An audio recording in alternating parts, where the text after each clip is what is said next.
భారతీయ జనతా పార్టీని వదిలిపెట్టి అక్కడ స్టేట్ కౌన్సిల్ సభ్యురాలుగా ఉన్న తన పదవిని కూడా వదులుకొని నేను తిరిగి తెలంగాణ రాష్ట్రం మళ్ళీ బాగుండాలి అంటే తప్పకుండా పెద్దలు కేసీఆర్ గారి నాయకత్వంలోనే ఇది సాధ్యం అనే ఒక ఆలోచనతో తిరిగి వచ్చిన మన విజయభారతి గారికి మళ్ళొకసారి హృదయపూర్వకంగా స్వాగతం. వాళ్ళ వాస్తవం ఏంటి అంటే భారతీయ జనతా పార్టీ మన తెలంగాణకు ఈ గత 11 సంవత్సరాలుగా తీసుకుంటే రాష్ట్రం ఏర్పడ్డ నాటి నుంచి ఈ రోజు వరకు తీసుకుంటే ఏ సాయము చేయలేదు, ఏ న్యాయము చేయలేదు, కానీ గాయాలు మాత్రం చాలా చేసింది. ఒకటి కాదు, రెండు కాదు. మీరు జాగ్రత్తగా ఆలోచిస్తే 11 ఏళ్ళుగా ఏం జరిగింది తెలంగాణకు భారతీయ జనతా పార్టీ వల్ల అంటే ఒకటి కాదు, రెండు కాదు, ఎన్నో నష్టాలు చేసింది బీజేపీ. ముఖ్యంగా మా తమ్ముళ్ళు, మా చెల్లెళ్ళు ఎవరైతే యువకులు ఉన్నారో, ఉజ్వలమైన భవిష్యత్తు మీద బంగారు ఆశలు పెట్టుకొని ఉన్నారో వాళ్ళు దయచేసి గుర్తుపెట్టుకోవాలని నేను కోరుతా ఉన్నాను. భారతీయ జనతా పార్టీ ప్రభుత్వం మోడీ గారి నాయకత్వంలో కేంద్రంలో రాగానే తీసుకున్న మొట్టమొదటి నిర్ణయాల్లో ఒకటి మన హైదరాబాద్లో ఉన్న ఐటీఐఆర్ను, అంతకంటే ముందున్న యూపీఏ ప్రభుత్వం ఇచ్చిన ఐటీఐఆర్ అంటే ఇన్ఫర్మేషన్ టెక్నాలజీ ఇన్వెస్ట్మెంట్ రీజన్ అనే ప్రపోజల్ను రద్దు చేసి పారేసింది.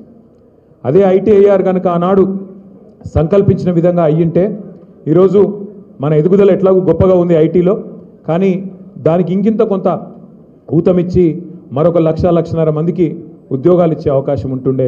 కానీ దాన్ని బొందబెట్టింది, యువకుల కళ్ళల్లో మట్టి కొట్టింది, వాళ్ళ ఆశలకు గండి కొట్టింది ఖచ్చితంగా భారతీయ జనతా పార్టీ, ముఖ్యంగా మోడీ గారి నాయకత్వం. అట్లాగే ఐటీఐఆర్ ఒక్కటే రద్దు చేయలేదు. నేషనల్ డిఫెన్స్ కారిడార్ అంటే హైదరాబాద్లో మీ అందరికీ తెలుసు, మీ మహేశ్వరం నియోజకవర్గంలోనే అక్కడ పెద్ద పెద్ద రక్షణ రంగానికి సంబంధించిన పరిశ్రమలు ఉన్నాయి. పాతకాలం నుంచి ఉన్న పబ్లిక్ సెక్టర్ అండర్టేకింగ్ కంపెనీస్ ఉన్నాయి. ఆర్సీఐ కావచ్చు, డిఆర్డిఎల్ కావచ్చు, డిఆర్డిఓ కావచ్చు. అక్కడ కలాం గారు కూడా, మాజీ రాష్ట్రపతి అబ్దుల్ కలాం గారు కూడా దాదాపు 15 ఏళ్ల పాటు ఇక్కడే మన నగరంలో ఉండి మిసైల్ మ్యాన్గా పేరు తెచ్చుకున్నారు. మిసైల్ రంగంలో, క్షిపణుల తయారీలో కూడా వారు శాస్త్ర పరిశోధనలు కూడా చేసినారు. అట్లాంటి పరిశ్రమలన్నీ అక్కడ మహేశ్వరం దగ్గర, ఓల్డ్ సిటీ దగ్గర ఇవన్నీ కూడా ఉంటాయి. అట్లాంటి ఎన్నో పరిశ్రమల వల్ల హైదరాబాద్లో దాదాపు 1000 పైచిలకు రక్షణ రంగానికి సంబంధించిన పరిశ్రమలు కూడా తర్వాత ప్రైవేట్ రంగంలో కూడా వచ్చినాయి. అందుకే మనం అడిగినాం కేంద్ర ప్రభుత్వాన్ని ఇక్కడి నుంచి బెంగళూరు, ఎందుకంటే బెంగళూరులో కూడా హెచ్ఏఎల్ లాంటి సంస్థ, హిందుస్థాన్ ఏరోనాటిక్స్ లిమిటెడ్ లాంటి సంస్థ ఉంది. హైదరాబాద్కి బెంగళూరుకి ఒక రక్షణ కారిడార్ ఇవ్వండి, నేషనల్ డిఫెన్స్ కారిడార్ ఇవ్వండి. ఇచ్చినట్టయితే మా రంగారెడ్డి జిల్లాలో, మా మహబూబ్ నగర్లో, అట్లాగే కిందికి కర్నూలు, అనంతపూర్లో కూడా మరి చాలా ఉద్యోగాలు వస్తాయి. ఈ ప్రాంతంలో పిల్లలకి లక్షల ఉద్యోగాలు వస్తాయంటే నిజానికి అన్ని అనువుగా ఉన్నా, ఇక్కడ నిజానికి అన్ని వసతులు ఉన్నా, ఇక్కడ మంచి టాలెంటెడ్ పిల్లలున్నా దానికి కూడా గండి కొట్టి దాన్ని తీసుకొని పోయి ఉత్తరప్రదేశ్లో పెట్టుకున్నారు. ఐటీఐఆర్ రద్దు చేసినారు, నేషనల్ డిఫెన్స్ కారిడార్ రద్దు చేసినారు.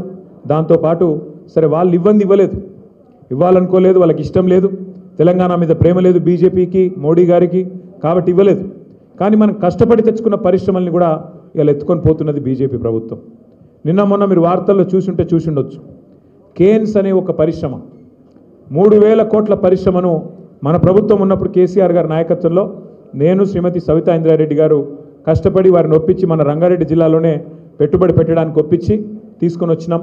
కొంగర్ కలంకాడ ల్యాండ్ కూడా ఇచ్చినాం. దాన్ని ఇవాళ భారతీయ జనతా పార్టీ వాళ్ళు వాళ్ళ చేయి వడిపెట్టి మీకు కేంద్ర ప్రభుత్వం నుంచి డబ్బులు కావాలి అంటే, కేంద్ర ప్రభుత్వం నుంచి ఆర్డర్లు కావాలంటే, మా మద్దతు కావాలంటే మీరు తెలంగాణలో పెడితే కుదరది అని గుజరాత్కు తన్నుకొని పోయి మనకి ఇక్కడ రావాల్సిన 2,500 ఉద్యోగాలు ఇవాళ గుజరాత్కి ఎత్తుకొని పోయింది బీజేపీ ప్రభుత్వం. అట్లాగే మైక్రాన్ అనే మరొక సంస్థ, వాళ్ళు కూడా మొత్తం దాదాపు 7-8 వేల కోట్ల పెట్టుబడి ఇక్కడ పెడతామని చెప్పి మౌఖికంగా ఒప్పుకున్న తర్వాత సమస్యనే లేదు, ఇక్కడ పెడితే మీకు ప్రోత్సాహకాలు ఇవ్వం, మీకు కేంద్రం ప్రోత్సాహం ఉండాలంటే గుజరాత్కే రావాలని చెప్పి గుజరాత్లోని దొలేరాకు పట్టుకొని పోయింది బీజేపీ ప్రభుత్వం. మహేశ్వరం నియోజకవర్గంలో ఆనాడు మరి మా ప్రాంతంలో ఉద్యోగాలు రావాలి, మా ప్రాంతం అభివృద్ధి చెందాలని చెప్పి శ్రీమతి సవితా ఇంద్రారెడ్డి గారు ఏదైతే పట్టుబట్టినారో దానికి అనుగుణంగా ఫ్యాబ్ సిటీ నిండిపోతే మన ప్రభుత్వంలో మరి మహేశ్వరంలో ఇంకొక ఎలక్ట్రానిక్స్ పార్క్ కూడా ప్రారంభించినాం. అందులో 10 ఎకరాల స్థలం ఒక company advance system intelligent chip design అనే కంపెనీకి ఇస్తే వారికి మరి రాకుండా చేసి దాన్ని కూడా ఇవాళ తమ భాగస్వామి అయిన ఎన్డీఏ భాగస్వామి అయిన తెలుగుదేశం పార్టీ నడుపుతున్న ఆంధ్రప్రదేశ్ రాష్ట్రానికి దాన్ని కూడా మొన్ననే మంజూరు చేసింది బీజేపీ ప్రభుత్వం. ఇవి నేను చెప్పిన ఈ మచ్చుకు 3 మాత్రమే. మచ్చుకు 3 ఐటీఐఆర్ రద్దు, నేషనల్ డిఫెన్స్ కారిడార్ రద్దు, అట్లాగే ఇక్కడ మనం తెచ్చుకున్న పరిశ్రమల్ని కూడా తీసుకొని పోయింది మోడీ గారి నాయకత్వంలోని భారతీయ జనతా పార్టీ.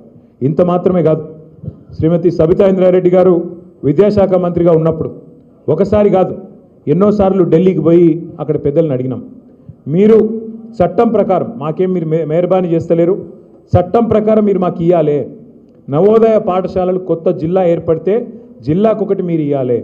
నిజామాబాద్ ఒక ఉమ్మడి జిల్లా ఉండే, తర్వాత కామారెడ్డి కొత్త జిల్లా అయింది, మరి కామారెడ్డికి ఒక నవోదయ ఇవ్వాలి. మా రంగారెడ్డి ఉమ్మడి జిల్లా ఒకటి ఉండే, కొత్తగా మేడ్చల్ అయింది, వికారాబాద్ అయింది, మరి వికారాబాద్కు అట్లాగే మేడ్చల్ కూడా ఒక్కొక్క నవోదయ ఇవ్వాలి.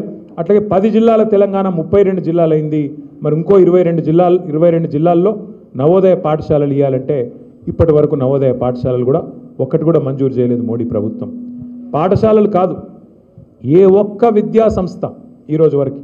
కరీంనగర్లో IIIT దాదాపు 2014 కొద్దిగా అటు ఇటుగా మంజూరు అయింది, కానీ దాన్ని కూడా అడ్డుకున్నది బీజేపీ ప్రభుత్వం. అట్లాగే Indian institute of management IIM, ఇవాళ భారతదేశంలోని అన్ని రాష్ట్రాల్లో ఉంది IIM, కేవలం ఒక మన రాష్ట్రంలో మాత్రమే లేదు. మరి మాకు ఇవ్వండి, మా వరంగల్లోనో మా కరీంనగర్లోనో లేదా మా మహబూబ్నగర్లోనో నల్గొండలో ఇష్టం ఉన్న కాడి ఇవ్వండి అంటే దాన్ని కూడా ఎత్తగొట్టింది, విద్యార్థుల నోట్లో మట్టి కొట్టింది బీజేపీ ప్రభుత్వం. ఇవి మాత్రమే కాదు, 157 మెడికల్ కళాశాలలు భారతదేశం మొత్తం ఇచ్చి మనకు ఒక్క కాలేజ్ కూడా తెలంగాణకి ఇవ్వకుండా విద్యార్థులకు తెలంగాణ యువతకు మరి అవకాశాలు రాకుండా చేయాలని కుట్ర పన్నింది. ఆనాడు మనకు సహకరించకుండా ఇబ్బంది పెట్టింది భారతీయ జనతా పార్టీ నాయకత్వం.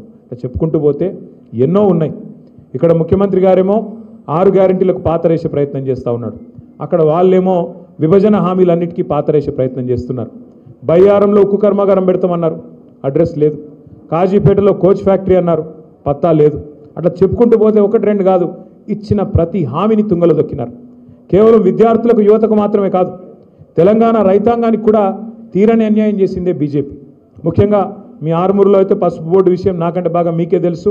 ఒక బోర్డు వచ్చింది తప్ప దానివల్ల ఏమి లేదు. బోర్డు అంటే అది కూడా పెట్టుకునే బోర్డు, ఆడ ఆఫీస్ కాదు, మన్ను కాదు, పెట్టుకునే బోర్డు. అయితే అదొక్కటే కాదు, ఇవాళ రంగారెడ్డి మహబూబ్ నగర్ జిల్లాలు 2 జిల్లాలు కూడా ఇటు గోదావరి జలాలను ఒక్కొక్క నీటి బొట్టును ఒడిసిపెట్టి ఉత్తర తెలంగాణను సస్యశ్యామలం చేయాలన్న ఆలోచనతో కాళేశ్వరం, అట్లాగే దక్షిణ తెలంగాణకు ప్రాణవాయువు అయిన పాలమూరు రంగారెడ్డి ఎత్తిపోతల పథకం ద్వారా కృష్ణా నీళ్ళని తీసుకొచ్చి ఈ ప్రాంతాన్ని సస్యశ్యామలం చేయాలని చెప్పి కేసీఆర్ గారి నాయకత్వంలో పాలమూరు రంగారెడ్డి ఎత్తిపోతల పథకం మనం ప్రారంభించుకున్నాం. 2014లో ఆనాడు శ్రీమతి సుష్మా స్వరాజ్ గారు మహబూబ్ నగర్కి వచ్చినారు. వచ్చి మహబూబ్ నగర్లో పబ్లిక్ మీటింగ్లు అనౌన్స్ చేసినారు, మా భారతీయ జనతా పార్టీ ప్రభుత్వం వస్తే పాలమూరు రంగారెడ్డి ఎత్తిపోతల పథకానికి జాతీయ ప్రాజెక్టు హోదా ఇస్తామని చెప్పినారు.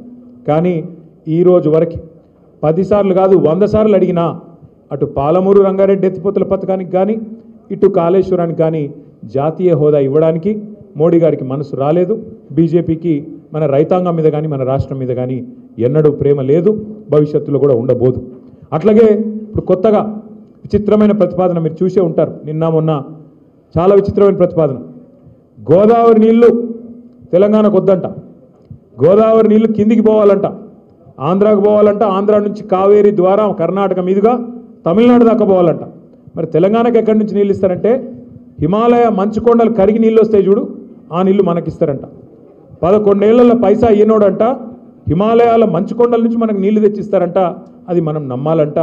నమ్మి మోడీ గారికి జై కొట్టి ఈ నదుల అనుసంధానానికి మనందరం కూడా జేజేలు పలుకుతూ మనందరం కూడా బీజేపీకి మరొకసారి ఓట్లేసి మన ఏళ్ళతో మనకన్నే పొడుచుకోవాలి. 8 మంది ఎంపీలు ఉన్నారు బీజేపీ వాళ్ళు, 8 మంది, కాంగ్రెస్ వాళ్ళు 8 మంది, బీజేపీ వాళ్ళు 8 మంది. దొంగలు కలిసి ఊర్లు పంచుకుని అంటారు. ఒక అట్లనే ఉన్నది కరెక్ట్గా 16, ఒకటి మజ్లిస్సు, 17లో ఒకటి మజ్లిస్సు, ఇంకొక 16 మిగిలితే 8 వాళ్ళు 8 వీళ్ళు, మరి 16 మంది ఉన్నారు.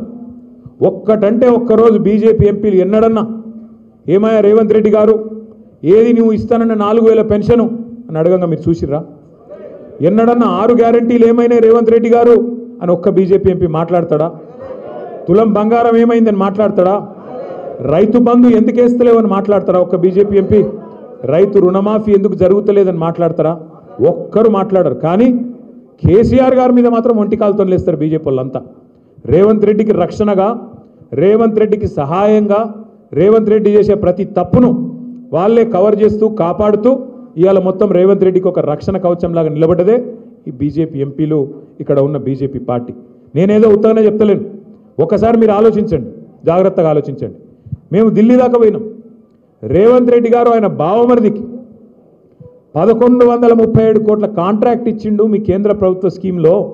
మీ జాతీయ పార్టీ అక్కడ ప్రభుత్వం ఏదైతే ఉన్నదో కేంద్రంలో మీరు ఒక అమృత్ అనే ఒక పథకం తెచ్చిండ్రు. దానివల్ల పట్టణాల్లో మంచిళ్ళు ఇవ్వాలని పథకం. ఆ పథకంలో ఏ అర్హత లేకపోయినా, సాంకేతిక అర్హత కానీ ఆర్థిక అర్హత కానీ లేకపోయినా రేవంత్ రెడ్డి తన బావమరిదికి 1137 కోట్ల కాంట్రాక్ట్ ఇచ్చిండు అని ఆధారాలతో సహా కేంద్ర ప్రభుత్వానికి మేము కంప్లైంట్ చేసి వస్తే ఈరోజు వరకు ఉలుకు లేదు, పలుకు లేదు, దున్నపోతు మీద వానబడ్డట్టే ఉన్నది తప్ప ఇప్పటి వరకు స్పందన లేదు. అట్లాగే ఒక ఇదే కాదు, అట్లాగే ఎంత ఘోరం అంటే అక్కడనేమో రేవంత్ రెడ్డి గారి బావమరిదికి కేంద్ర ప్రభుత్వంలో బీజేపీ వాళ్ళు వర్కులు ఇస్తారు. ఇక్కడనేమో బీజేపీ ఎంపీకి 1300 కోట్ల వరకు మహేశ్వరం నియోజకవర్గం, కల్వకుర్తి నియోజకవర్గంలో అక్కడ కొత్త రోడ్ వేస్తారట, 350 ఫీట్ల రోడ్డు. ఆ వరకు బీజేపీ ఎంపీకి రేవంత్ రెడ్డి గారు ఇస్తారు. ఇంతకంటే మంచి దోస్తాను ఎక్కడైనా ఉంటుందా? అక్కడనేమో రేవంత్ రెడ్డి బావమరిదిని కాపాడతారు, ఇక్కడనేమో బీజేపీ ఎంపీకి ఎర్ర తివాచి పరిచి మొట్టమొదటిసారి కాంగ్రెస్ ప్రభుత్వంలో బీజేపీ ఎంపీలకు కాంట్రాక్ట్లు. దీని అర్థమైంది. మరి అర్థం చేసుకోవాలి మనం కూడా. సివిల్ సప్లైస్లో బియ్యం కొనుగోలులో కుంభకోణం జరిగింది అని ఆధారాలతో సహా ఈడీకి కంప్లైంట్ చేస్తే అక్కడికి ఎవరు రారు.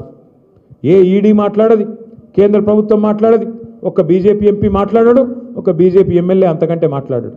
ఇంకా ఘోరం ఏంటంటే ఇక్కడ కంచెకచ్చిబోలి భూములు మనం మీరు చూసి ఉండొచ్చు, హైదరాబాద్ సెంట్రల్ యూనివర్సిటీ భూములు. అందులో రేవంత్ రెడ్డి గారు దుర్మార్గంగా 100 ఎకరాల అడవిని నరికేస్తుంటే ఇక్కడ ఉన్నోళ్ళు పట్టించుకోలే, ఇక్కడ ఉన్నోళ్ళే చేసినది. ఇక్కడున్న ప్రభుత్వమే అర్ధరాత్రి పోయి బుల్డోజర్లు పెట్టి మొత్తం జంగల్ కొట్టేస్తుంటే సుప్రీంకోర్టు చూసింది. ఇక్కడ ఉన్నోళ్ళు కేంద్ర ప్రభుత్వం వాళ్ళు ఉల్కలేదు, పలకలేదు, ఒక్క బీజేపీ ఎంపీ మాట్లాడాడు.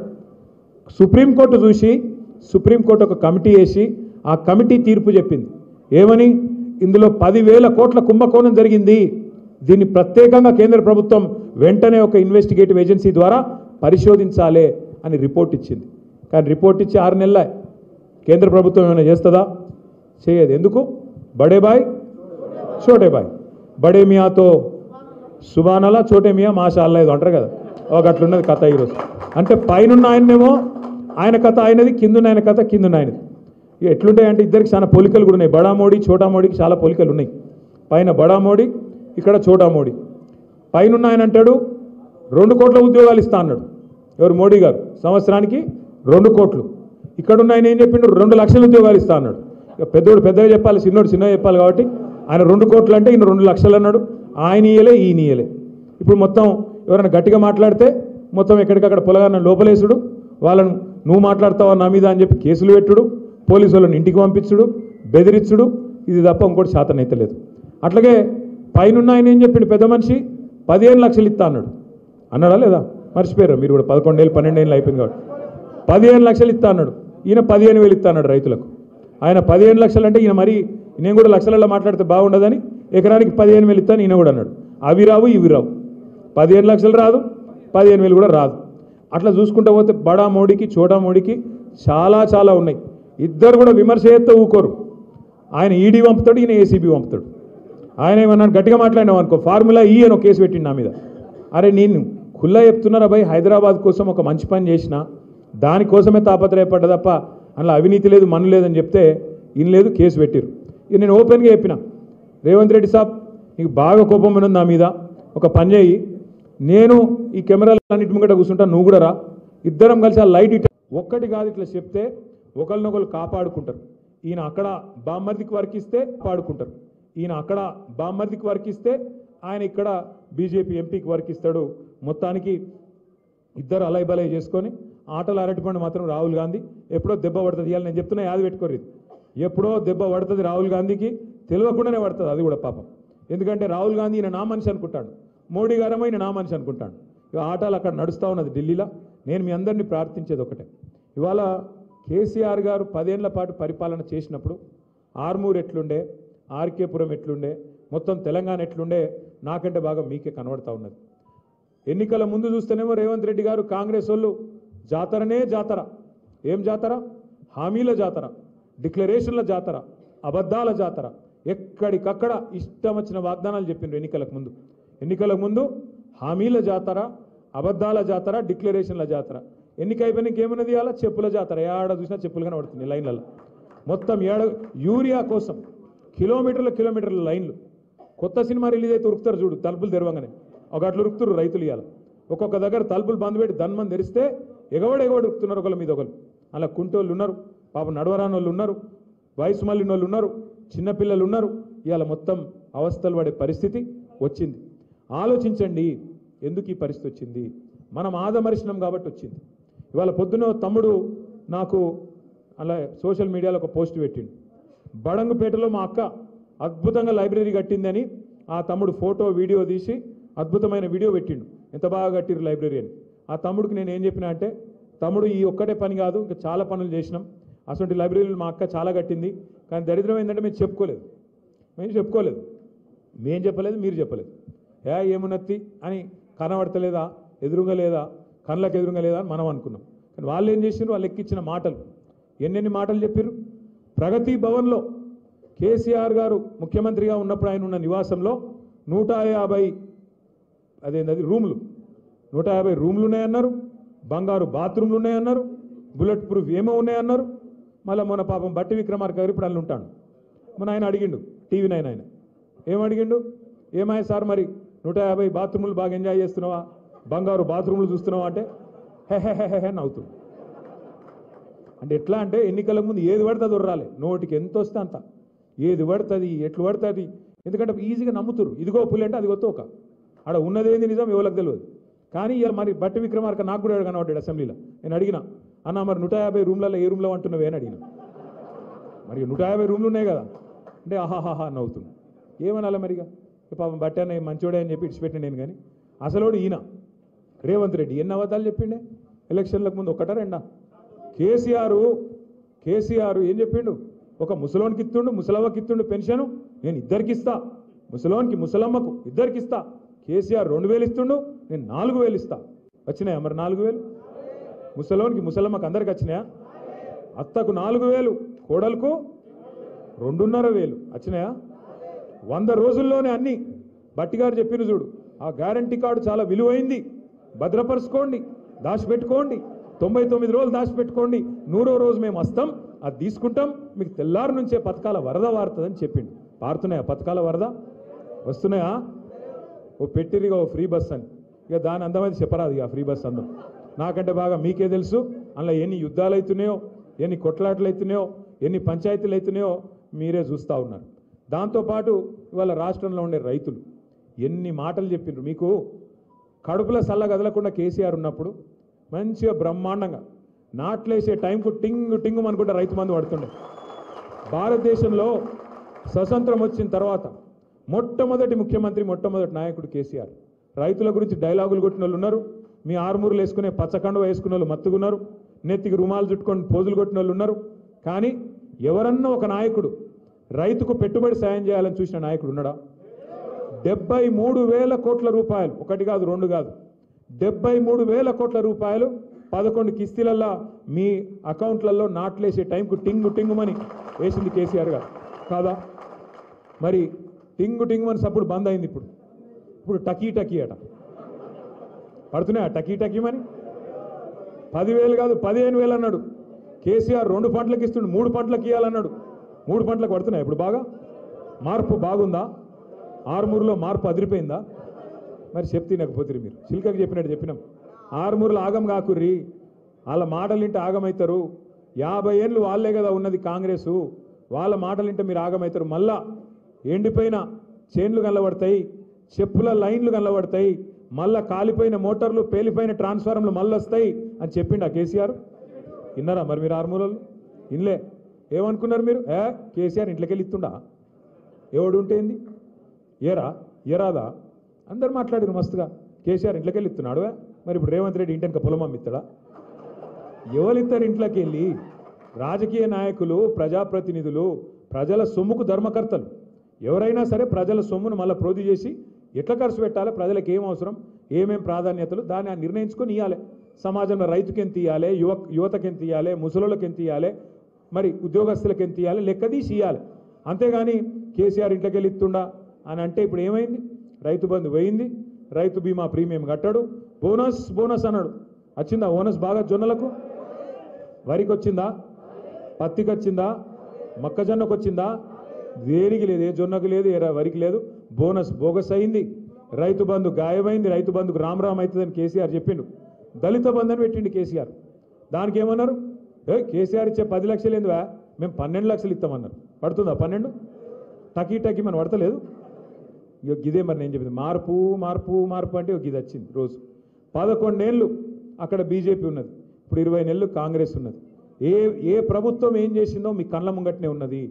నేను మీ ద్వారా ఆర్మూర్లో ఉన్న ప్రతి నాయకుడిని, ప్రతి ఆడబిడ్డని, ప్రతి తమ్ముడిని కూడా కోరేది, నిజామాబాద్ జిల్లాలో ఉండే ప్రతి ఆడబిడ్డని, ప్రతి తమ్ముడిని కూడా కోరేది ఏమంటే ఒకటి, నిజంగానే 20 నెలల పరిపాలన మీకు నచ్చకపోతే, 20 నెలల్లో వీళ్ళు చేసిన మోసం మీకు అర్థమైతే, మీకు చెప్పిన ప్రతి మాట డొల్ల మాట, వీళ్ళు చెప్పిన ప్రతి హామీ డొల్ల హామీ అని మీకు అర్థమైతే తప్పకుండా స్థానిక సంస్థల్లో తగిన విధంగా తీర్పునియండి. వీళ్ళకు బుద్ధి చెప్పండి. వీళ్ళు చేసిన మోసానికి కర్రు కాల్చి వాత పెట్టండి. ఎందుకంటే కొంతమంది మాట్లాడతారు, ఏమున్నదే స్థానిక సంస్థల్లో మళ్ళీ కేసీఆర్ రాడు కదా ఇప్పుడే అని మాట్లాడతారు. కరెక్ట్, కేసీఆర్ రాడు, కానీ వీళ్ళు చేసిన మోసం మరి మీరు ఒప్పుకున్నట్టు అవుతుంది. వీళ్ళకే ఓటేస్తే మళ్ళీ వీళ్ళు చేసిందే కరెక్ట్ అని చెప్పినట్టు అవుతుంది. కాబట్టి జాగ్రత్తగా ఉండండి, జాగ్రత్తగా ఆలోచించి ఓటేయండి తప్ప ఆగం కాకండి. ఎంత ఘోరం అంటే నిజంగా ఇవాళ ఉస్మానియా యూనివర్సిటీలో ముఖ్యమంత్రి గారు మాట్లాడుతుంటే నేను కూడా చూసిన. ఇంత అన్యాయంగా మాట్లాడతారా? ఆ కాలేజీలు కట్టింది కేసీఆర్ గారి నాయకత్వంలో మన సబితా ఇంద్రారెడ్డి గారు. ఆ బిల్డింగులు కట్టింది, హాస్టల్ బిల్డింగు, ఇంకో బిల్డింగ్ 2 కూడా కట్టింది సబితా ఇంద్రారెడ్డి గారు. ఇక రేవంత్ రెడ్డి గారేమో జేబులో కత్తెర పెట్టుకొని తిరుగుతుండు. కత్తెర అంటే పాకెట్లు కొడుతుంది కాదు, యాడ రిబ్బన్ కనబడుతుందా కట్ చేద్దామని చూస్తాడు. మనం కట్టిన ఫ్లైఓవర్లు ఆయనే కట్ చేస్తాడు, మనం కట్టిన బిల్డింగ్లు ఆయనే కట్ చేస్తాడు. పర్వాలేదు కానీ కొద్దిగా జాగ్రత్త రేవంత్ రెడ్డి గారు, జర జేబులో కత్తెర అటు ఇటు అయితే డేంజర్ ఉంటుంది, జాగ్రత్త. ఎందుకంటే ఆయన మాట్లాడే మాటలు ఎంత వికారం మాట్లాడి నాకు అర్థం కాదు. ఒక్కటంటే ఒక్క మాట, సక్కటి మాట మాట్లాడతాడా? అరే తెల్లారు లేస్తే గలీజ్ మాటలు, నీ పేగులు కట్ చేస్తా, మెడలు వేసుకుంటా, గుడ్లు వికి గోటీలు ఆడతా. పేగులు మెడలు వేసుకునేది బోటీ తింటాడా? ఏమన్నా బోటీ కొట్టేటోడా? నాకు అర్థం కాదు. అరే పేగులు మెడలు వేసుకుంటాడు ఎవడన్నా ముఖ్యమంత్రి? నాకు అర్థం కాదు, ఇంత గలీజ్ మాట. ఇంకా ఘోరం ఏంటంటే ఇప్పుడు నువ్వు హామీలు ఇచ్చినావు, 100 రోజులు అన్నావు, 100 రోజులు అమలు చేయకపోతే ఇక ఈ చంద్రుడు అదేమన్నాడు, ఈ సూర్యుడు ఇటు సూర్యుడు అటు ఓడిచినా, అటునోడు ఇటు వచ్చినా నేను అమలు చేసి తీరుతా అన్నాడు. మరి అయితే పైసలు ఎడికి వెళ్తాయంటే మాకు తెలియలేదా కాంగ్రెస్ వాళ్ళకు? మేమందరం కూడా 6 ఫీట్లు ఉన్నాం ఒక్కొక్కడు. నేను 3 ఫీట్లు ఉన్నా కానీ ఆ ఉత్తమ్ కుమార్ రెడ్డి 6 ఉన్నాడు, ఆ జానారెడ్డి 6 ఫీట్లు ఉన్నాడు, అందరం కలిసి చేస్తామన్నారు. మరి ఏమై ఈరోజు 20 నెలలు ఒడిసేపాయి, ఇంకో 4 నెలలు అయితే 2 నెలలు అయిపోయాయి, మిగిలిన 40% టైం అయిపోయింది. ఆఖరి సంవత్సరం ఎలక్షన్ టైం అయినా, మిగిలింది ఇంకో 2 నెలలే. మరి ఏమైనా ఈ హామీలు అంటే ఇప్పుడు రేవంత్ రెడ్డి గారు కొత్త రాగం ఎత్తుకున్నాడు. ఏమంటాడు? లంకె బిందెలు ఉంటాయనుకొని వచ్చినా లేవు. ఎవడు చూస్తాడు లంకె బిందెల కోసం? ఎవరు ఎత్తుకుతారు లంకె బిందెల కోసం? లంకె బిందెలని మాట్లాడతాడు ఎవరైనా ముఖ్యమంత్రి? గింత అన్యాయం మాటలా? ఇంకా ఘోరం. ఇప్పుడు మనందరికి ఇక్కడ కూర్చున్న వాళ్ళందరికీ అప్పు ఉందా లేదా? అప్పు లేనివాడు ఎవడని ఉంటే చేయలే అవటరా జీవన్ రెడ్డి? అప్పు లేనివాడు ఎవడు లేడు. కానీ అప్పు ఉంటే కూడా ఏం చేస్తాం మనం? మార్కెట్ మంచిగా లేదు. రేవంత్ రెడ్డి వచ్చినాక, కాంగ్రెస్ వచ్చినాక రియల్ ఎస్టేట్ సంకనాకిపోయింది. ఇక అసలు 1 రూపాయి ఉడతలేదు, కొనేటోడు లేడు, అమ్మేటోడు లేడు, అడిగినోడు లేడు. ఇదివరకు 30,000 గజమున్నది, ఇలా 19,000కి అమ్ముకుంటాను దిక్కులేక. అక్కడక్కడ ఇక బిడెపెన్లో ఏదైనా అర్జెంట్ అవసరం ఉంటే అమ్ముకునే పరిస్థితి వచ్చింది. మరి ఈ పరిస్థితులల్లో అప్పు ఉన్నా కూడా ఏం చేస్తాం మనం? లోపల బనీన్కు పొక్కలున్నా మీదికెళ్ళి మాత్రం కడక అంగి వేసుకొని బయట తిరుగుతామా లేదా? ఎందుకు? మళ్ళీ ఎవడన్నా అప్పు ఉడుతుందో పుట్టదో అని. కానీ ముఖ్యమంత్రి ఎట్లున్నాడు? ఏం చెప్తున్నా ఆయన? నేను ఢిల్లీకి పోతే నాకు అపాయింట్మెంట్ ఇస్తలేరు, చెప్పులు ఎత్తుకపోతే అపాయింట్మెంట్ ఇస్తలేరంటే ఏమనాలి ముఖ్యమంత్రి? ఏం చెప్పరు మీరు? నాకు అర్థం కాదు. ఎవడన్నా చెప్పుకుంటాడు అట్లా? ఏం లేకపోయినా కడక్కంగా చేసుకొని చాలు మాకేమైంది రా భయ్, నువ్వు 1,00,000 కాదు 2 లక్షలు ఇస్తా, రేపటివరకు డామ్ డూమ్ అని కొడతాం, నరుకుతాం. ఎందుకంటే నడపాలి, దుగ్నం నడపాలి. కానీ ఈ ముఖ్యమంత్రి గారు ఇంకా ఘోరం. మరి ఏమైనా నువ్వు గిన్ని హామీలు ఇచ్చినావు, ఏం సంగతి అంటే ఈ మధ్యన కొత్త డైలాగ్ ఎత్తుకున్నాడు. ఏం చేస్తారా, నన్ను కోస్తారా, కోసుక తింటారా? ఎవడు కోసుక తింటే నువ్వు ఏమైనా సేపు ఆ మామిడి పండుగ కోసుక తినతుంది, కోసుక తింటారా అన్నట. గింత అన్యాయం ముఖ్యమంత్రి ఉంటాడు ఎవడన్నా?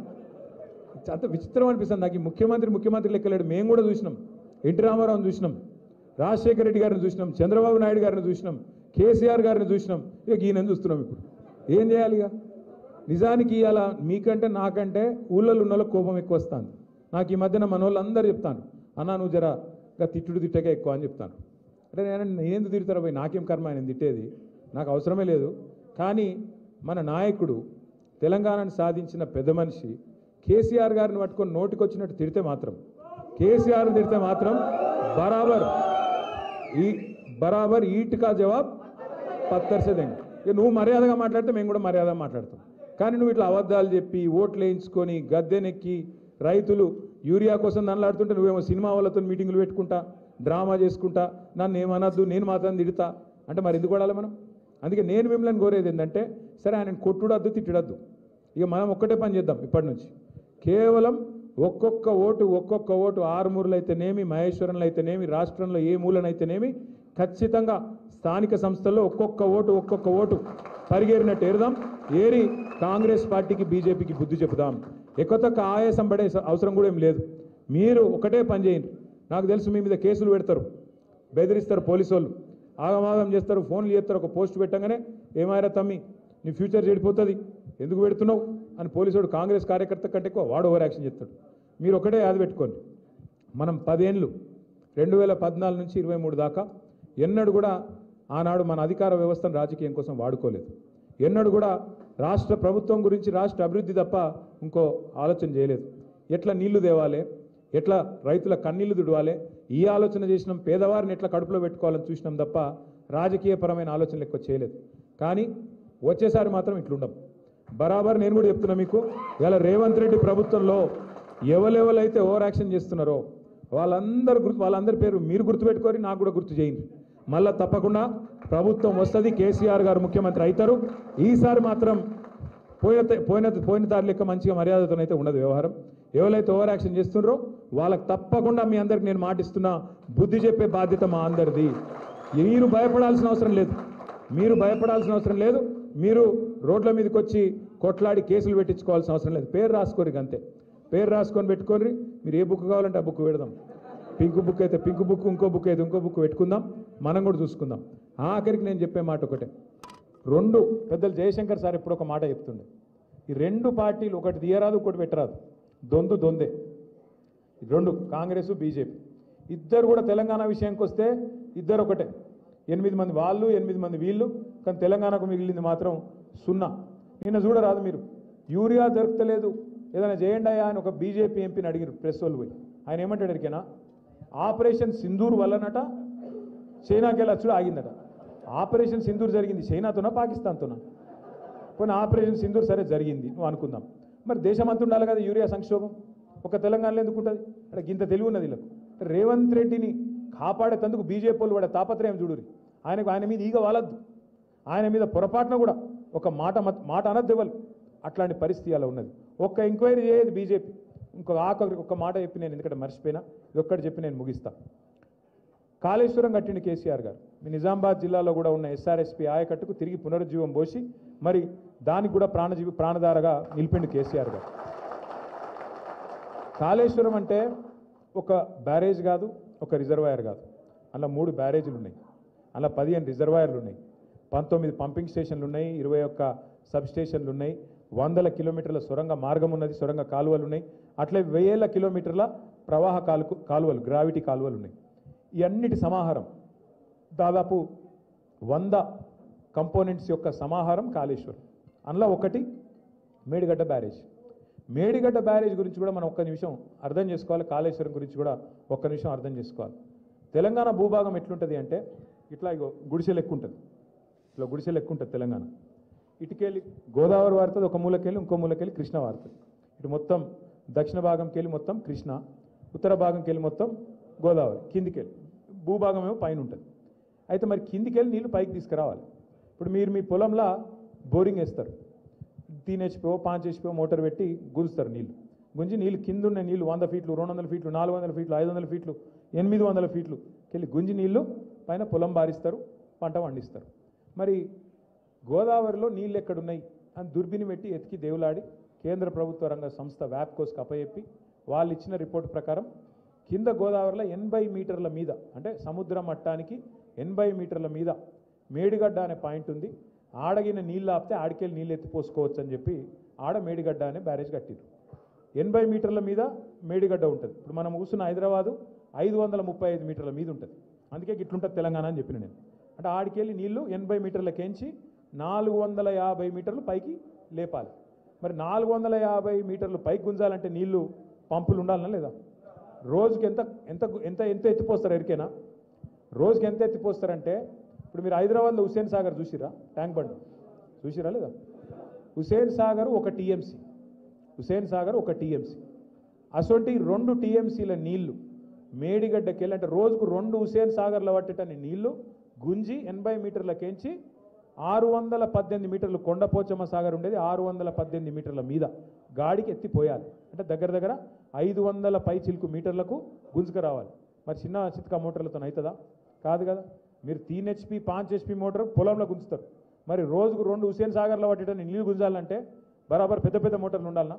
గట్లాంటి బాహుబలి మోటార్లు పెట్టి గుంజి నీళ్లు మేడిగడ్డకెళ్ళి కొండపోచమ్మ సాగర్ తెచ్చి ఆడికెళ్ళి హైదరాబాద్ కానీ మొత్తం మధ్యలో ఉన్న పట్టణాలన్నిటికీ తాగునీరు, అట్లాగే మొత్తం లక్షల ఎకరాలకు సాగునీరు ఇచ్చిన ప్రాజెక్టు కాళేశ్వరం ప్రాజెక్టు.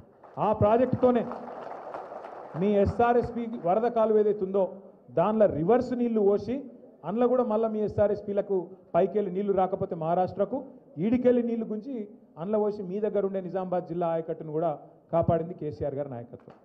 అందులో మేడిగడ్డల 85 పిల్లర్లు ఉంటే 2 పిల్లర్ల కాడ కుంగింది. ఏది అక్టోబర్ 2023లో. ఇలా ఏం జరుగుతుంది? ఒక దిక్కేమో 2 పిల్లర్లు కుంగితే అక్కడ ఏదో జరిగిపోయింది అని చెప్పి దున్నపోతూ ఈనింది అని కాంగ్రెస్ వాడు అంటే దుడ్డని కట్టేయమని బీజేపీ ఉరికొచ్చింది. 48 గంటలల్లో, 1 కాదు 2 కాదు, 48 గంటలు 2 రోజులలోనే వచ్చుడు రిపోర్ట్ ఇచ్చుడు అయిపోయింది. మొత్తం నాశనం కొట్టుకపోయింది. కేసీఆర్ 1,00,000 కోట్లు తిన్నాడు, అయిపోయింది, ఖతం. వాడు రిపోర్ట్ ఇచ్చుడు ఆలస్యం, ఇటుకెళ్ళి మళ్ళీ వీళ్ళు లొల్లి ఆగమాగం చేసుడు, మొత్తం జనాన్ని గుమ్రా చేసిరు, ఓట్లు వేయించుకున్నారు, గెలిచిరు. ఇవాళ 2 ఏళ్ళు దగ్గర పడుతుంది. అక్టోబర్ వస్తే 2 ఏళ్ళు అవుతుంది ఆ 2 పిల్లర్లు కింగి. మరి కొట్టుకపోలేదు కదా, ఉన్నది కదా అట్లే. దాన్ని రిపేర్ చేయాలన్నా వద్దా? ఇప్పుడు మీరు ఇల్లు కట్టుకుంటారే, ఇల్లు కట్టుకున్నాక 6 నెలలకో సంవత్సరానికో 2 ఏళ్ళకో ఓ దగ్గర మెల్లగా లీకేజ్ స్టార్ట్ అవుతుంది. ఏం చేస్తారు? లీకేజ్ స్టార్ట్ అయితే రిపేర్ చేయించుకుంటారా? వాటర్ ప్రూఫ్ చేసుకుంటారా? లేకపోతే ఇల్లు మొత్తం గులగొడతారా? రేవంత్ రెడ్డి ఏమంటాడంటే ఇల్లు మొత్తం గులగొట్టన్నాడు. అట్లా అయితేనే కరెక్ట్ అట. అరే రిపేర్ చేయాలి లేకపోతే ఎందుకు అంటే చేస్తలేడు. ఎందుకు అని మేము అనుకున్నాం ఇన్ని రోజులు. ఎందుకని నిన్నయాలనే తెలిసింది. ఎందుకట అంటే బీజేపీ వాళ్ళు చెప్పిర్రు పైన కిందికి గోదావరి నీళ్ళు పోతేనే కింద చంద్రబాబు నాయుడు గారు బనకచెర్ల ప్రాజెక్టు కడతాడు, ఆంచేలి నీళ్లు తీసుకొని కావేరీలో కలుపుతాడు, కావేరీలోకి వెళ్ళి తమిళనాడు పోవాలి, మీరు ఇక్కడ దీనిలో ఆపితే మళ్ళీ ఇటు నీళ్లు మీరు గుంజుకుంటారు. కాబట్టి గోదావరి నీళ్లు నిరాటంకంగా ఎత్తుకపోవాలంటే రేవంత్ రెడ్డి నువ్వు మేడిగడ్డను ముట్టకు అంటే ఆ నీళ్లు కిందికి పంపేందుకు మనకు కాకుండా చేసేందుకే ఈ డ్రామా అంతా. అందుకే నేను అంటున్నా 2 పార్టీలు దొందే. ఇద్దరికి రైతుల మీద ప్రేమ లేదు, ఇద్దరికి తెలంగాణ యువత మీద ప్రేమ లేదు. ఇలా ఎవరికన్నా కడుపు నొప్పి ఉంది తెలంగాణ గురించి అంటే అది తెలంగాణ తెచ్చిన కేసీఆర్కు ఉంది తప్ప ఇంకెవరికి లేదు. దయచేసి నిజం నిలకడ మీద తేలుతుంది అంటారు, నిజం నిలకడ మీదే తేలుతుంది. ఇవాళ నిజమేందో ఈ పాటికే మీకు అర్థం కావాలి. 20 నెలల ఈ ప్రభుత్వం చూసినాక 11 ఏళ్ళ ఆ ప్రభుత్వం చూసినాక ఎవరు తెలంగాణకు న్యాయం చేయగలుగుతారో మీకు ఈ పాటికి అర్థం కావాలి. అందుకే మనస్ఫూర్తిగా నేను మిమ్మల్ని కోరుకునేది కేసీఆర్ గారి నాయకత్వమే తెలంగాణకు శ్రీరామ రక్ష.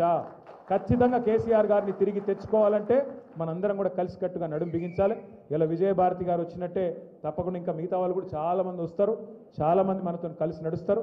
ఆ రోజులు ఎక్కువ దూరంలో లేవు. మీరందరూ కూడా దయచేసి సమిష్టిగా నడవాలి, మళ్ళొక్కసారి గులాబీ జెండా ఎగిరేయాలని చెప్పి మనస్ఫూర్తిగా కోరుకుంటూ జై తెలంగాణ, కేసీఆర్ గారి నాయకత్వం. అందరితో